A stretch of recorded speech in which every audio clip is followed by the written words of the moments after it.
Hello everyone. I hope everyone will be fine and doing their best. As you know, we have only 80 days for SSC CGL 2026. तो भाई आप सबको पता है कि अभी SSC CGL का नोटिस आने वाला ही है, तो आई थिंक अप्रैल के फर्स्ट वीक में आ जाएगा। तो भाई मैं सबसे पहले वीडियो स्टार्ट करने से पहले मैं आप सबको एक बात बता देना चाहता हूँ कि भाई जो ये वीडियो है ये भाई बिगनर के लिए बिल्कुल नहीं है। जो भी बिगनर है वो इस वीडियो को ना देख के यहाँ से वापस जा सकता है, कि जिसने अभी रिसेंटली 2-4 महीने पहले तैयारी शुरू करी है। तो ये वीडियो है किसके लिए? ये भाई वीडियो उनके लिए है जिन्होंने जो रिफिटर है, मतलब जिन्होंने अपनी मैथ रीजनिंग वगैरह ये सब पूरी कर लिया है और मैं अब लास्ट फेज में हैं। अब लास्ट फेज का काम ये होता है कि भाई आप ना अपने स्ट्रेटजी को जो आपने अब तक पढ़ा है उसको नेक्स्ट लेवल पे ले जाओ। तो हम इस वीडियो में उस स्ट्रेटजी के बारे में बात करें, कैसे आप अपनी तैयारी को बूस्ट कर सकते हैं। तो भाई वीडियो स्टार्ट करने से पहले तो मैं आप सबको अपने बारे में बता देता हूँ कि भाई मेरा नाम सागर है। तो जो पुराने हैं मेरे चैनल पे उन सबको तो पता है कि मेरा नाम सागर है, और भाई जो न्यू जुड़े हैं तो उन सबके लिए है कि मेरा नाम सागर है। और भाई आप सब चैनल को सब्सक्राइब कर सकते हैं, और आपको अगर अपनी तैयारी नेक्स्ट लेवल पे ले जानी है तो आप मेरे टेलीग्राम चैनल से भी जुड़ सकते हैं। आपको टेलीग्राम चैनल भी दिख रहा होगा यहाँ पे, मेरी कैसेसियन सेम नेम से है। तो आपको वहाँ पे जीके की कंटेंट, जीके की स्लाइड वगैरह आपको बहुत अच्छे से, बहुत ही मतलब कलरफुल वे में, जिससे कि आप एग्जैक्टली निमोनिक्स से आप याद कर सकते हो जीके को, तो आपको मेरे टेलीग्राम चैनल पर मिल जाएगी, तो आप वहाँ पे भी ज्वाइन हो सकते हैं। ठीक है, तो ये मेरा थोड़ा सा इंट्रोडक्शन था छोटा सा। और आप सबको बता दूं कि अभी मेरा CDS भी क्वालिफाई था मेरा 225, और जो पिछला वाला जो मेरा सीजल था वो बहुत ही ख़राब हुआ था। और भाई मैं सोच रहा था कि मेरा बहुत ही ज़्यादा अच्छा होगा, तो उसके बारे में तो अभी बात नहीं करनी है, अब तो नेक्स्ट के बारे में बात करनी है। तो मैं थोड़ा सा मैंने ना अपनी स्ट्रेटजी, और जो मैं आपको साथ में ये स्ट्रेटजी शेयर करने वाला हूँ ये मेरी भी सेम स्ट्रेटजी रहने वाली है जो आपके साथ में शेयर कर रहा हूँ। अभी मेरा UPSI का एग्ज़ाम था और NTPC का एग्ज़ाम था। हालांकि मेरे दोनों एग्ज़ाम बहुत ही ख़राब हुए। UPSI से तो मुझे कोई भी एक्सपेक्टेशन नहीं थी, क्योंकि मैं उसके लिए ओरिएंटेड ही ना, तो मैंने हिंदी पढ़ी थी ना कभी मॉक टेस्ट लगाए थे। हालांकि बहुत बच्चे यहाँ पे ऐसे भी आए कि भाई हिंदी बहुत आसान थी, मेरा होगा ये होया। भाई अगर आपको होगा तो आपको कॉन्ग्रेचुलेसन, पर मैं उसके लिए ओरिएंटेड नहीं था ना, तो मैंने मॉक टेस्ट लगाए थे। मेरे 20 क्वेश्चन छूट गए थे, और मैंने टोटली 140 क्वेश्चन अटैम्प्ट करे थे। 4-5 गोले भी मेरे गलत हो गए थे। तो भाई मैं उसके लिए ओरिएंटेड नहीं था। और भाई बात ये भी होती है कि आप जिस एग्ज़ाम को टारगेट करते हैं तो थोड़ा सा आप उसी की तरफ आपको उसके मॉक टेस्ट लगाना पड़ते हैं, और आपको उसके फेज़ में डलना पड़ता है। ठीक है, तो भाई अपनी स्ट्रेटजी को और आप सबकी स्ट्रेटजी को, अगर भाई मैंने ही बता दिया कि भाई ये बिगनर के लिए बिल्कुल नहीं है, तो भाई जो भी यहाँ पे बिगनर है तो अपना टाइम वेस्ट ना करे, वो जा सकता है। ये भाई उनके लिए है जिन्होंने अपना सारा सिलेबस कंप्लीट कर लिया है। ठीक है, तो भाई स्ट्रेटजी तो बनाने से पहले मैं आपको 3 सेगमेंट बताता हूँ कि मैंने अब इस स्ट्रेटजी को जो मैं आपके साथ में शेयर करने वाला हूँ इसको मैंने 3 सेगमेंट में डिवाइड किया है। एक आपका हार्ड वर्क हो गया, और दूसरा आपका परसिस्टेंट, फिर आपका स्मार्ट वर्क। ठीक है, तो भाई सबसे पहले हम देखो, पहले मैं हार्ड वर्क के बारे में समझा देता हूँ कि भाई आपको एक चीज़ रियलाइज भी होती है कि आपने कई बार रील भी देखी होगी, शॉर्ट भी देखी होगी, कि जी अगर आपको कोई काम करना है ना तो आप शुरू के 21 दिन उस काम में डल जाओ। ठीक है, अगर आप 21 दिन तक उस काम को परसिस्टेंट होकर कर लोगे ना, तो भाई आपकी जीत निश्चित है। तो भाई आपको ना शुरू के 21 दिन ना बहुत ज़्यादा मेहनत करनी पड़ेगी। थोड़ा सा मैंने उसी हिसाब से अपनी स्ट्रेटजी को, और जो मैं आपके साथ में शेयर कर रहा हूँ सेम स्ट्रेटजी रहने वाली है भाई, बिल्कुल भी कुछ नहीं चेंज होगा। तो वो स्ट्रेटजी को मैं आपके साथ में 3 सेगमेंट में डिवाइड कर रहा हूँ, hard work, persistent and smart work. सबसे पहले हम हार्ड वर्क के बारे में बात करेंगे, क्योंकि आपको शुरू के 15 दिन हार्ड वर्क ही करना है। ठीक है, उसके बाद में परसिस्टेंट, क्योंकि आप जब अपना रिवीजन कर लोगे, रिवीजन को मैंने 15 दिन का टाइम दिया है कि 15 दिन में आपको जी का कैसे रिवीजन करना है, इंग्लिश का कैसे करना है, रीजनिंग का कैसे करना है, और मैथ का कैसे करना है। उसके बाद में फिर परसिस्टेंट आएगा। परसिस्टेंट की है कि मतलब 15 दिन रहने के बाद में अगर आप कैसे भी 15 दिन पकड़ गई हैं, अच्छे से रेगुलर रहना है भाई इन दिनों में, चाहे आपको थोड़ा पढ़ना है तो आपको भाई पढ़ना ही पड़ेगा इन दिनों। फिर आपको परसिस्टेंट रहना पड़ेगा। परसिस्टेंट इसलिए रहना पड़ेगा भाई क्योंकि आप 15 दिन ये स्ट्रेटजी फॉलो करने के बाद में आप ये सोचोगे कि अभी 1-2 दिन का रेस्ट ले लूँ, तो आपको वो रेस्ट बिल्कुल नहीं लेना है भाई, क्योंकि अभी हमारे पास 80 दिन ही है सीजल का नोटिफिकेशन आने में। ठीक है, जो लास्ट के जो दिन होंगे ना, लास्ट का 1 मंथ होगा ना, लास्ट का 1 मंथ या आपके 25 से 30 दिन के बीच में होंगे ना, वो आपके स्मार्ट वर्क हो गए। उसके बारे में मैं नेक्स्ट वीडियो में बताऊंगा, और परसिस्टेंट के बारे में भी। अभी हम हार्ड वर्क टॉपिक के बारे में बात करेंगे। ठीक है, और एक चीज़ और मैं आपके साथ में शेयर करनी है, don't get stuck in loop again and again. ठीक है, इस चीज़ का मतलब है कि भाई आपने एक जो चीज़ कर लिया है ना, मतलब जैसे कि आपने कोर्स कर लिया कि अब फिर दोबारा से किसी भी नई टीचर का लॉन्च हो गया तो फिर दोबारा से कोर्स ले लिया। तो भाई ये चीज़ आपको नहीं करनी है, ठीक है। थोड़ा दिन ये चीज़ आपको अवॉइड करनी है, क्योंकि आपको बता देता हूँ कि भाई बंदे मैंने खुद अपने साथ के भी ऐसे देखे हैं कि RWA का जैसे ही आप किसी बंदे ने पहले हिंदी का मैच लिया, ओ सॉरी यूपी पुलिस का मैच लिया हुआ था, अब दिल्ली पुलिस का मैच आ गया तो अब उसने दिल्ली पुलिस का मैच खरीद लिया। तो भाई ऐसे लूप में बिल्कुल नहीं फंसना है। आई थिंक जो सीजल के बच्चे हो गए मैं ऐसे लूप में फंसते नहीं होंगे, ठीक है। थोड़े से में एडवांस लेवल पे होते हैं, तो उसी के लिए उसी ओरिएंटेड वीडियो है। तो भाई मतलब अगर आपने मैच ले लिया है, अगर आपने कहीं से भी मैथ पढ़ लिया है, तो अब आपको वो वीडियो जाके पूरा का पूरा टॉपिक पढ़ने की जरूरत नहीं है। अब आप उसकी ट्रिक देखो, जैसे कि अभिनय सर अभी अल्ट्रा कैल्सी ट्रिक करा रहे हैं, तो आप जाके वहाँ से भी देख सकते हैं कि आपने उसका बेसिक तो पता कर ही लिया है उसी टीचर से। अब आपको क्या करना है, अब आपको उसको हाई लेवल पे ले जाना है, ठीक है। और भाई प्लीज़, और 80 दिन मतलब ऐसा आपको मान के चलने हैं कि ये मेरे दिन के, जो आप ये घिसी पिटी ज़िंदगी जी रहे हो ना अभी आप, तो ये मेरी ज़िंदगी के लास्ट 80 दिन है, ठीक है। उसके बाद में आप अलग ही लेवल पर जाओगे, क्योंकि भाई मेहनत करने के बाद में बंदे का मेंटल लेवल भी अलग ही होता है, ठीक है। तो पहला सेगमेंट मैंने हार्ड वर्क के बारे में बताया था कि मैंने अपनी तैयारी को 3 सेगमेंट में डिवाइड किया है, हार्ड वर्क, परसिस्टेंट और लास्ट में स्मार्ट वर्क। पहले अब मैं अभी बताऊँ, UPSI का देने के बाद में मैंने बिल्कुल भी पढ़ाई नहीं करी थी, तो अब मैं 15-20 दिन बाद किताब उठा रहा हूँ। तो अब भाई पहले ही दिन से मैं 10-12 घंटे पढ़ने स्टार्ट करूँगा। तो पहले मैं इंग्लिश की स्ट्रेटजी आप सबके साथ में शेयर करता हूँ।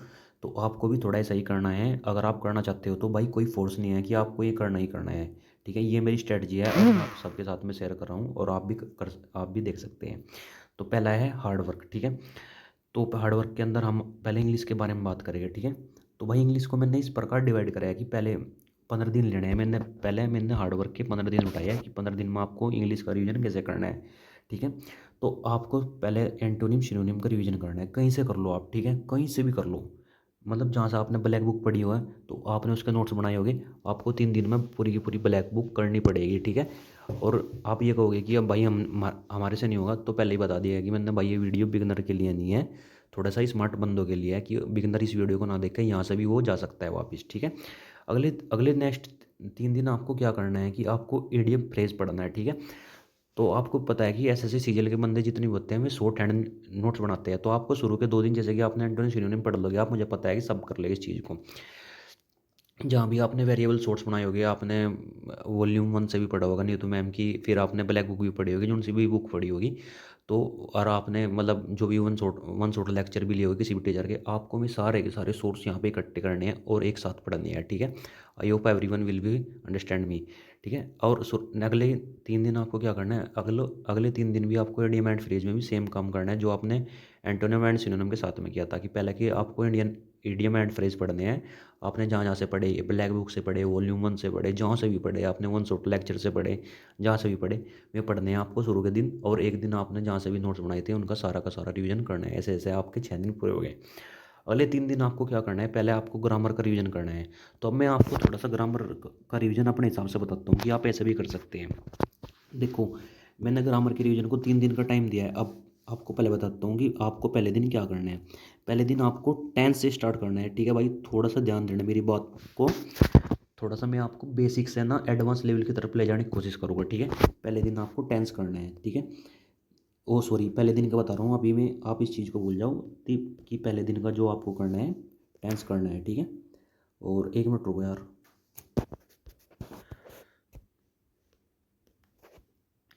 तो दोस्तों आपको क्या करना है कि जैसे इंग्लिश सेगमेंट है, तो आपको पहले दिन आपको टेंस पढ़ना है, ठीक है।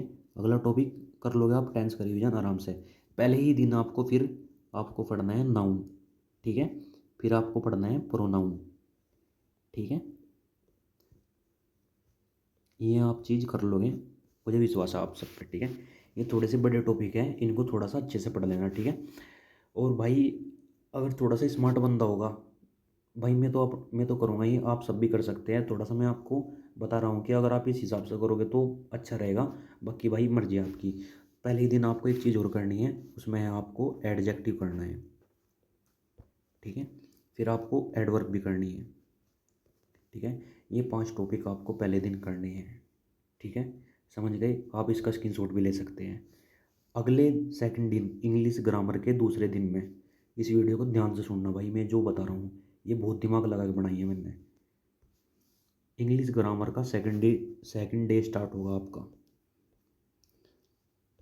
सेकंड डे आपको क्या करना है भाई, एडजेक्टिव हो गया आपका और एडवर्ब हो गया, ठीक है।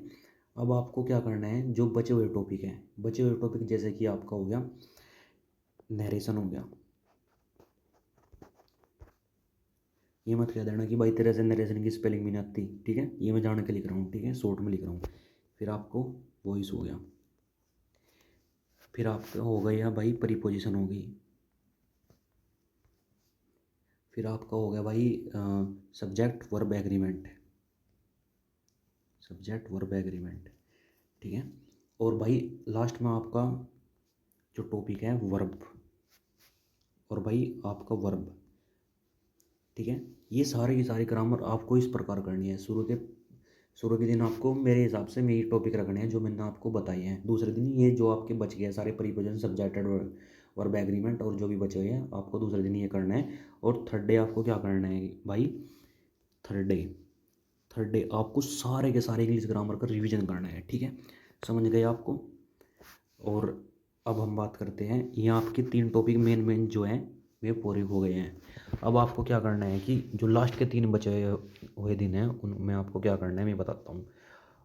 देखो, जिन्होंने भी दिल्ली पुलिस एचसीएम का पेपर दिया होगा या वो जो अब एसएससी सीजीएल में कूदने वाले हैं तो उनसे बताते देता हूँ कि उन्होंने स्क्रीनशॉट जरूर लिए होंगे। जब हमें टेस्ट देते थे, मैंने भी लिया, सबने लिए होंगे भाई, तो उन्होंने स्क्रीनशॉट लिए होंगे।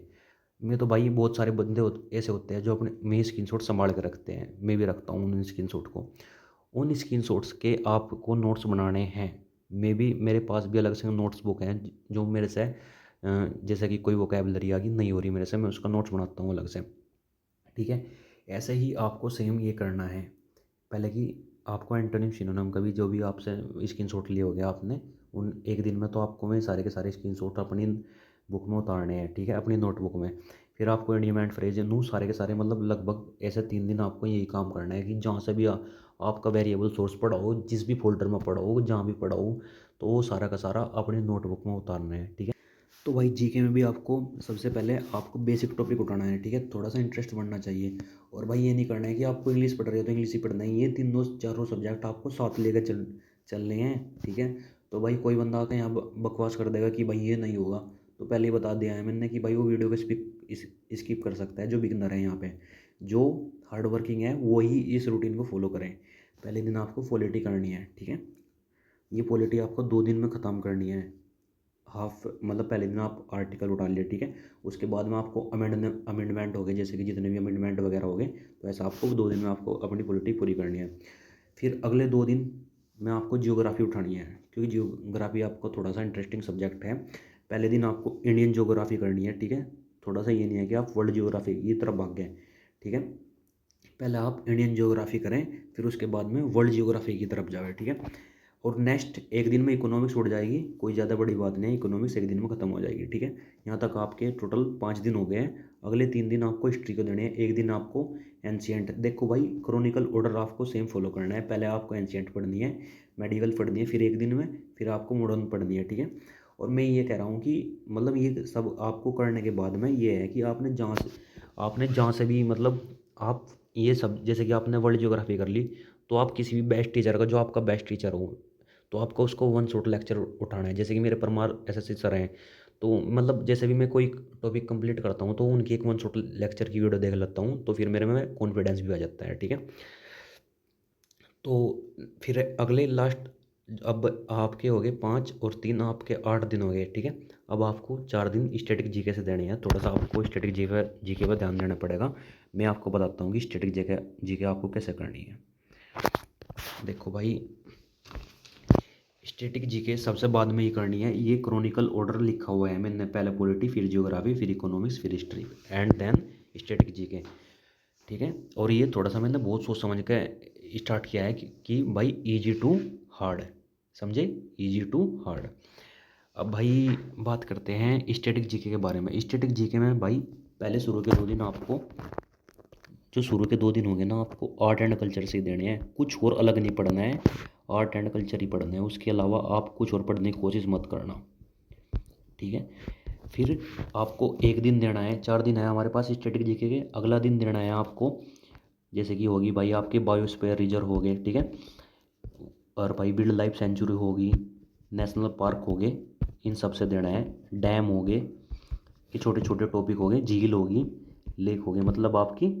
तो इन सब से आपको एक दिन देना है, ठीक है। ये छोटे छोटे से टॉपिक, पहले दिन आपको आर्ट एंड कल्चर, फिर भाई आपके जियोग्राफी से रिलेटेड वर्क हो, जैसे कि बायोस्फीयर रिजर्व हो गए, वाइल्ड लाइफ सेंचुरी हो गई, नेशनल पार्क हो गए, डैम और लेक, ये सब आपको एक दिन में निपटाना है, ठीक है। अब बात करते हैं जो स्टैटिक जीके का चौथा दिन होगा, उसमें आपको क्या करना है। आपको पता है कि चौथे दिन आपको क्या करना होता है। रेस्ट में जैसे कि आपके हो गए भाई सेंसस होगी, ठीक है। और भाई आपके रिवार्ड हो गए, इनाम। और भाई आपके ऑर्गेनाइजेशन हो गए, जैसे कि कब इनकी स्थापना हुई, इनका हेडक्वार्टर कहाँ पे है, ये सब आपको चौथे दिन में करने हैं, ठीक है। यहाँ तक आपके स्टैटिक जीके के लगभग कितने दिन हो गए भाई, एक मिनट काउंट कर लेंगे। दो दो चार और एक पाँच और तीन आठ और चार, कितने बैठ गए भाई, 12 दिन हो गए, ठीक है। लास्ट के जो आपके 3 दिन बचेंगे ना, मतलब आपको करने ही मेरे हिसाब से ये लगभग एक दो दिन आप आगे पीछे कर सकते हैं भाई। अगर बहुत ही मजबूरी आ गई तो भाई जब ही इस कंटिन्यूटी को तोड़ना, मतलब वैसे मेरी मानना ही है कि भाई इस कंटिन्यूटी को मत ही तोड़ना, क्योंकि ये बहुत ही बेस्ट है मेरे अकॉर्डिंग। मतलब अगर आप इसे फॉलो कर लोगे ना, 21 दिन तक फॉलो कर लो, आपको अलग ही लेवल आएगा भाई, ठीक है। फिर आपके पास 3 दिन बचेंगे, आपको 3 दिन में क्या करना है भाई। जितने भी आपके पास में जीके के वेरिएबल सोर्स हो गए ना, जहाँ जहाँ से भी हो गए, जैसे कि आपने स्क्रीन शॉट लिए होगे, वही पुराना फंडा भाई, जहाँ से भी आपने स्क्रीन शॉट मारे होगे, उठाओ उन्हें सारा को, उठा के एक नोटबुक बनाऊँ, सेम बनाऊँ भाई। उसमें ना आपके जितने भी आपने मॉक टेस्ट दिए होगे आज तक, मैं उठाऊँ उस नोटबुक में टेस्ट टाइप करो आप, वह सारे के सारे उस नोटबुक में रहने चाहिए। ये रहा आपका मैथ। और भाई सही बताऊँ, मैथ में मतलब सभी कर लेते हैं मैथ तो एग्जैक्टली, पर पहले मैं अर्थमेटिक मैथ के बारे में बता रहा हूँ। एडवांस मैथ में आपको 15 दिन के बाद में बताऊँगा, जब आप हार्डवर्क के 15 दिन कंप्लीट कर लोगे, ठीक है। पहले दिन आपको परसेंटेज कर लोगे, उड़ा दोगे आराम से। पहले आपको नोट्स पढ़ने हैं, उसके बाद में आपको PYQ लगाने हैं, आप कहीं से भी लगा सकते हैं। और मैं आपको बताऊंगा भी एक तरीका, आप PYQ कहाँ से लगाओगे। मैं आपको एक शॉर्ट्स बना के डाल दूंगा मेरे पास PYQ के। ये नहीं है कि आपको कोई बुक परचेज करनी है फिर वहाँ से करोगे, सब ऑनलाइन है यार। मैं आपको मेथड बता दूंगा। आपको टेक्स्ट बुक पर जाना है, ठीक है, सीजल वाले पोर्सन में जाना है, सीजल 2025 वाले में आपको वहाँ पे टेक्स्ट बुक पे जाना है, PYQ पे। वहाँ पे चैप्टर वाइज टेस्ट पड़े हुए हैं, हर एक सब्जेक्ट के 50 परसेंटेज के 50 PYQ टेस्ट पड़े हुए हैं, 50 करके ऐसे 3 सेगमेंट में बटा हुआ है। तो लगभग आपके परसेंटेज के 150 क्वेश्चन है। तो ऐसा आप वहाँ से उड़ा सकते हैं, टेस्ट दो भाई आराम से, कोई दिक्कत नहीं है। फिर आपको दूसरे दिन रेशो, नेक्स्ट डे मिक्सचर, फिर 4 डे आपको एवरेज। ये ऐसे टॉपिक है शुरू के 4 जो एक एक दिन में ख़त्म हो जाएंगे भाई, ज़्यादा इनसे टाइम नहीं देना है। एक दिन का मतलब एक दिन में ही ख़त्म करना है, ज़्यादा टाइम यहाँ पे वेस्ट करने का मतलब है कि आप पागल हो। 5वें दिन आपको प्रॉफिट एंड लॉस करना है। 6ठे दिन आपको डिस्काउंट, मतलब प्रॉफिट एंड लॉस को आपको 2 दिन देने हैं। टाइम एंड वर्क को आपको 7वें दिन करना है। मुझे पता है कि टाइम एंड वर्क बड़ा है, जैसे कि टाइम एंड वर्क आपको 7वें दिन कर लिया, फिर आपको 9वें दिन करने, और उससे अगले दिन आपको पार्टनरशिप और एज निपटानी है, ठीक है। और फिर अगले दिन टाइम एंड डिस्टेंस हो गया, और टाइम एंड डिस्टेंस के फिर जैसे कि बचे हुए टॉपिक हो गए, रेस हो गए, ट्रेन हो गए, तो ये आपको अगले दिन निपटानी है, ठीक है। सर्कुलर ट्रैक वगैरह ये सब पहले दिन आपको टाइम एंड डिस्टेंस, फिर अगले दिन उसके जो बचे हुए टॉपिक है उससे रिलेटेड है, मैं उड़ाना ही है, ठीक है। 11वें दिन आपको नंबर सिस्टम में भाई ये नहीं है कि आप थ्योरम पढ़ने बैठ जाओ, ठीक है।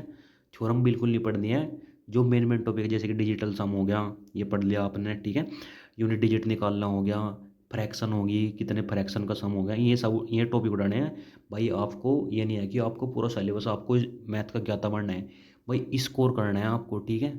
ज़्यादा बड़ा मान बनने की कोशिश न करना, यहाँ पे कॉम्पिटेटिव एग्जाम है यहाँ पे। अगर आपको टीचर बनना है भाई, ऑनलाइन टीचर बनना है या जैसा भी टीचर बनना है आपको ऑफलाइन, तो आप भाई खूब मेहनत कर सकते हो। आप बस ये देखो कि किस टॉपिक से क्वेश्चन आ रहे हैं, ठीक है। मैंने भाई बहुत पेपर दे लिया है, फिर कोई थ्योरम नहीं आई है, ठीक है। थ्योरम बिल्कुल नहीं करनी है, यूनिट डिजिट वगैरह ये सब आपको पता है, जितने भी टॉपिक है मेन से में करने हैं आपको। और भाई 12वें दिन आपको LCM HCF और भाई 2D एंड 3D इसी में ही कंप्लीट कर लेना। शुरू के जो हार्ड वर्क के 15 दिन है, तो भाई ये चैलेंज आपका 5 तारीख से स्टार्ट होगा लगभग, मतलब आपका कल से होगा, मैं भी से फॉलो करूँगा। और भाई आपको क्या करना है, आपको मेरे टेलीग्राम चैनल को जाना है और वहाँ पे आपको ज्वाइन कर लेना है, आपको लिंक डिस्क्रिप्शन में मिल जाएगा। और भाई जो भी ज्वाइन करेगा, और साथ में बताते रहना कि मैंने पहले दिन के सारे के सारे टारगेट पूरे कर लिए हैं, मैं भी करूँगा साथ में, और मैं आपसे खुद बताऊँगा कि ये सारी चीज़ मैंने पूरी कर ली है, ठीक है। तो दोस्तों आपको वीडियो कैसी लगी बता देना एक बार, और भाई चैनल को जरूर सब्सक्राइब कर देना। वीडियो थोड़ी लंबी हो गया क्योंकि भाई स्ट्रेटजी बेस्ट थी, टाइम भी बहुत वेस्ट हुआ और एडिटिंग में भी बहुत टाइम वेस्ट हो गया। तो थोड़ा सा आपको मेहनत भी अप्रिशिएट करनी चाहिए। तो थैंक यू दोस्तों, तो मिलते हैं नेक्स्ट वीडियो में। और भाई टेलीग्राम पे बहुत जल्दी जुड़ जाना आप सब लोग, आपका वेट रहेगा।